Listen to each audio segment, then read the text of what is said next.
Lord. Lord, wala, may dugo. May dugo sa bunganga. Wala.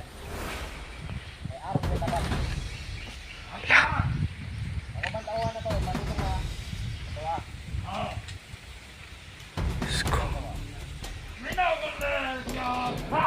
Walang alam si Kyung to na. Wala. Diyos ko. Tuluyan na talaga. Gayang araw. Pagpalang araw sa inyong lahat mga tol. Ito na yung Dito pa rin tayo sa area tol. dito pa rin tayo sa Dito pa area. rin tayo. Kung saan. Maaaring pinagdalan kayo yung. So, kami lang dalawa muna ngayon Kami lang dalawa tol. ni Justin tol. Dahil Si Buddy si Buddy. ay Gaya ng pinangako niya sa amin tol. Na magtatawag siya ng mga kasamahan niya para tulungan kami. reinforce kumbaga. O mayroon siyang kakausapin o kukumbinsihin na para tumulong sa amin na kasamahan niya na mga NPA. So sana lang ay hindi kami bigyan ni Buddy at matupad at tuparin niya ang kanyang mga pinangako sa amin. Pero feeling ko ay ano yun, sincere yung pag ano niya. Kagabi pa po siya Lumakad. pero hanggang sa ngayon ay hinihintay pa namin po siya. Sabi naman niya mga hapon pa siya makakarating. Oo, nag-set kami ng Oras. at lugar kung saan kami magkikita tol. So ang sabi niya sa amin, doon lang daw kami maghihintay. So, habang nagpo-proceed kami ngayon, papunta kami ngayon doon tol sa sinasabi niya.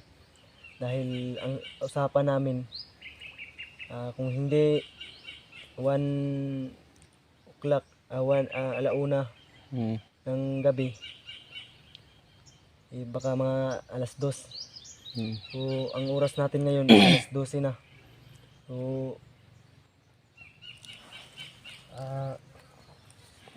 13 minutes na ata bago mag-alas alauna. Yeah, si Buddy tol ay 30 minutes para mag-alauna. kumuha na ng mga kagamitan din yun. Tol, no? Kukuha daw siya ng mga Ay, kagamitan kasi pagkahuli namin ay Sana hindi sa kanya ay wala siyang kagamitan na dala. So malaki namang tiwala namin sa kanya tol. Kasi ang Tapat naman siya sa atin. So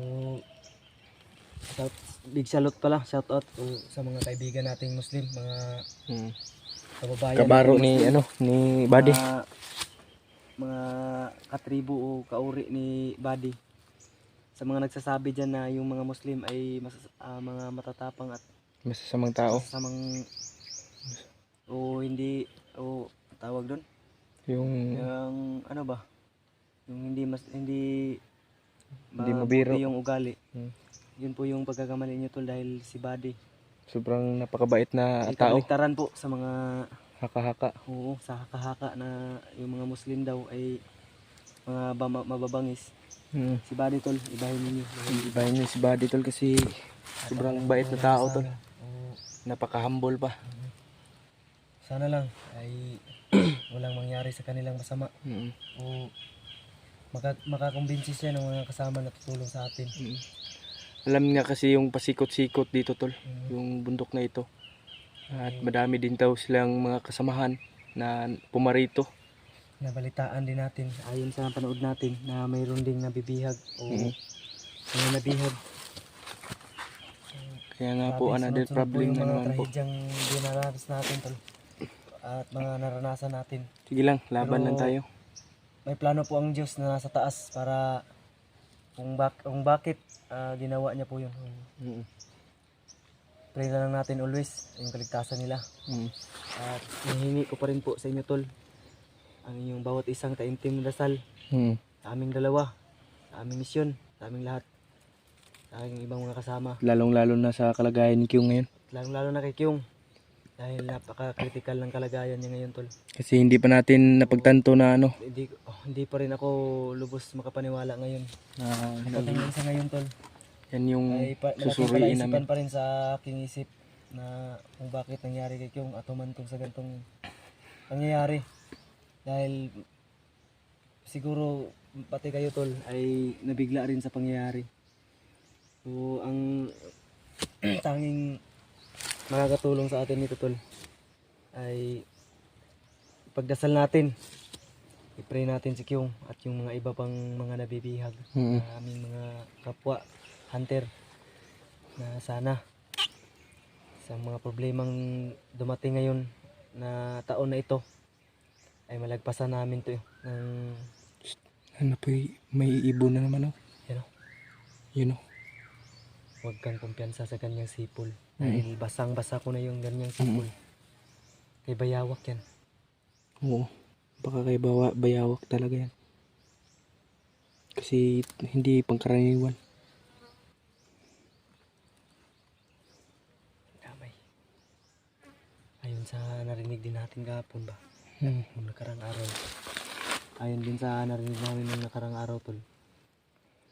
Na si Kyung Gagawin daw ng ay ano. tuluyan na daw nilang kasama. Dahil Sobrang tuwa na nga nila. Sa English pa ay nag-celebrate sila Sa sa kanilang ano daw panalo mm. dahil may bago na daw silang membro na gagawin daw nilang commander. Pero sa dito sa kalooban ko tol na hindi rin ako hindi ako maniniwala dahil alam ko na alam nyo na palaban na tao si Kyung. Hindi pa patalo yun. Hindi basta-basta na hindi na basta-basta yung Magbabantay tayo dito sana.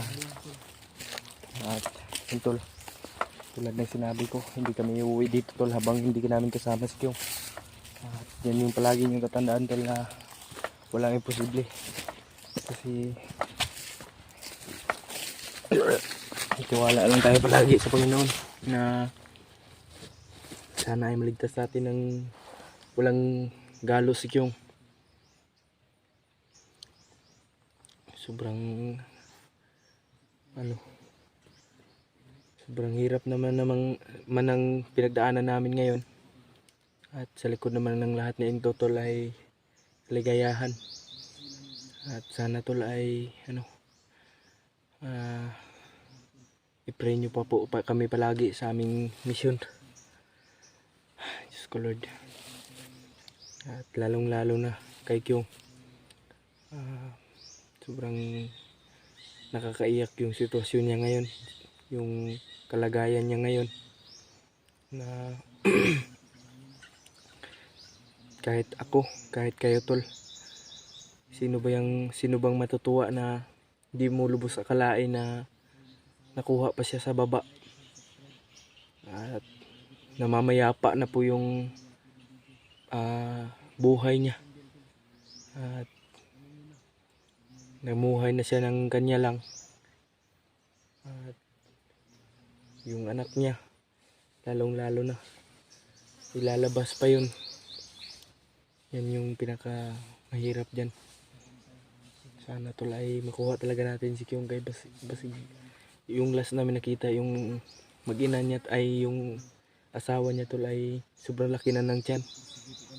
Kasi akala ko nga manganganak na nitong yung ngayon na buwan, pero hindi pala. At yun pinakamalaking problema dito tol ay nabihag pa si Kyung. Bakit pa kaya si Kyung yung binihag na ano na yan, na sitil na yung buhay niya, na ano na yung buhay niya, na nanahimik na siya. Kaya nga iwas gulo na lang daw ba. Kaya nag-iwas muna siya sa pagbubundok kasi may pamilya na rin, may anak na rin siya. Ito, pray lang po natin palagi no. Yung pagiging yung pagiging matatag namin dito. Sana ay wala nang pagsubok na darating. So, proceed ta. Nita, kita magdugay dire kay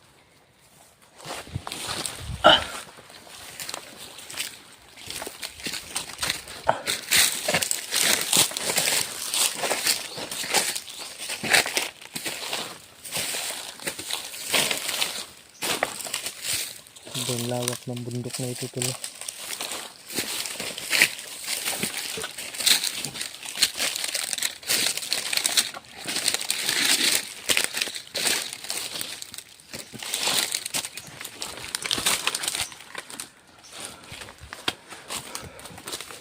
Ano, naninibago talaga ako sa area na to ba. Kalain mo sa ano, sobrang layo na ng nalakbay natin.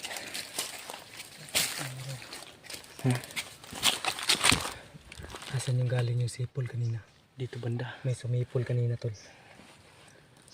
At ang isa lang yung Niisip natin. isa lang yung pinagdududahan ko na makagawa ng sipol na yun. May busis. Busis ah. Busis. May busis ah. Kamay niya. Saan malaya? Dito banda. May busis banda tol. Diyan banda.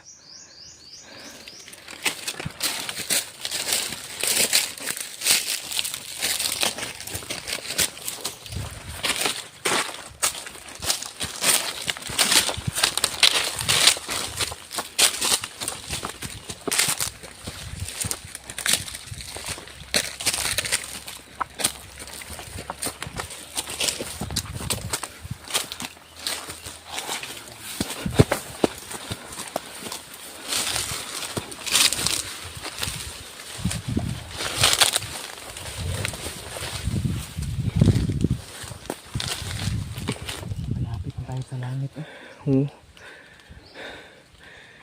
5 na lang yung pamasahe. 5 na lang. 5 piso na lang. Malapit tayo sa langit.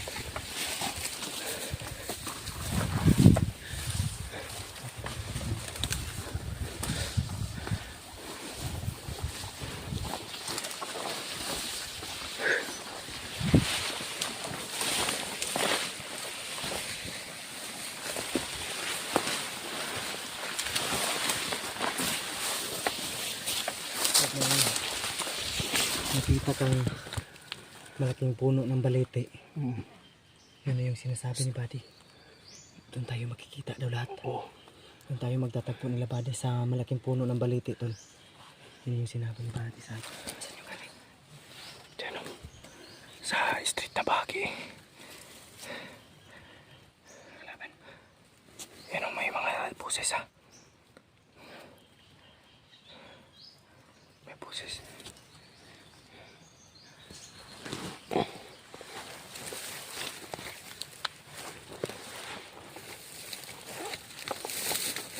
Check ko muna yung unahan. Ito ko muna. Ha? Check ko muna yung unahan. Sige, sige, sige. Mag-ingat ka.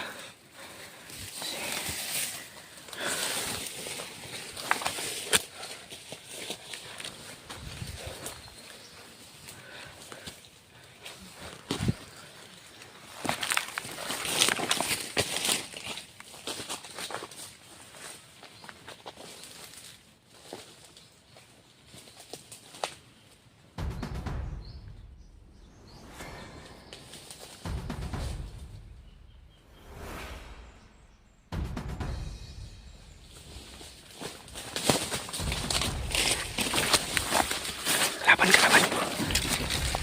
Nandiyan si Kung. Nandiyan si Kung. Nandyan. Oo. Diyos ko. Hindi ko nagkakamali. Nandiyan si Kung.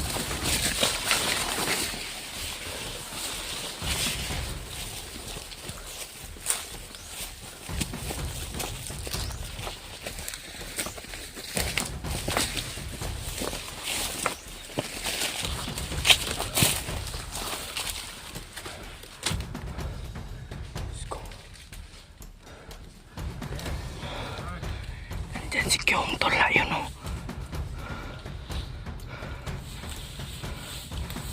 Ayun si Kyong. Tinira na naman yung nangulas.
Diyos ko.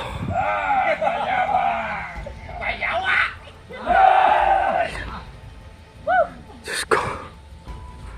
Si Kyong. Lord, wala, may dugo. May dugo sa bunganga. Wala.